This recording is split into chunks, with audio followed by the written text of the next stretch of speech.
www.școalatv.md Pe coropișnițoi, ci coropișnițoiul coropișnițea pe coropișniță. Așa, la această coropișniță, la această frământare mă interesează să pronunțați fiecare vocală cu mare, mare dragoste. În special acel senzual de la urma coropișniței. Coropișniță. O coropișniță și un coropișnițoi se coropișnițeau. Da? Coropișnițeau. Așa, deci nu coropișnițoi. O coropișniță. O coropișniță și un coropișnițoi se coropișnițeau. O, la vreau noi să-mi pe spui cuvânt. litera O, sunetul O. Coropișnițeau La tine, uite așa se face gurița. Cu.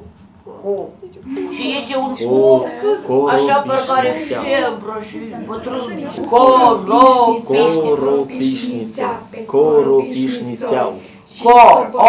Coropișniță.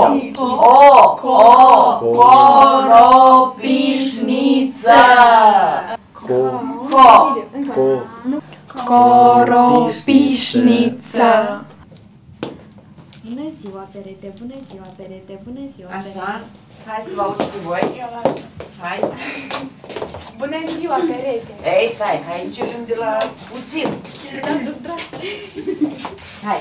Bună ziua, perete. Bună ziua, perete. Bună ziua, perete. Bună ziua, perete. Bună ziua! Bună ziua, perete. Bună ziua, perete. Bună ziua, perete. Bună ziua, Bună perete. ziua! Bună ziua, perete. Așa? Bună ziua, perete. Bună ziua, perete. Bună ziua, Da, perete. e același ton. Bună ziua, perete. Bună ziua, perete. Când ai mers înapoi, cam le-ai ținut la același ton. Deci, bună ziua, bună ziua! Bună ziua, bună ziua! Bună ziua, bună ziua!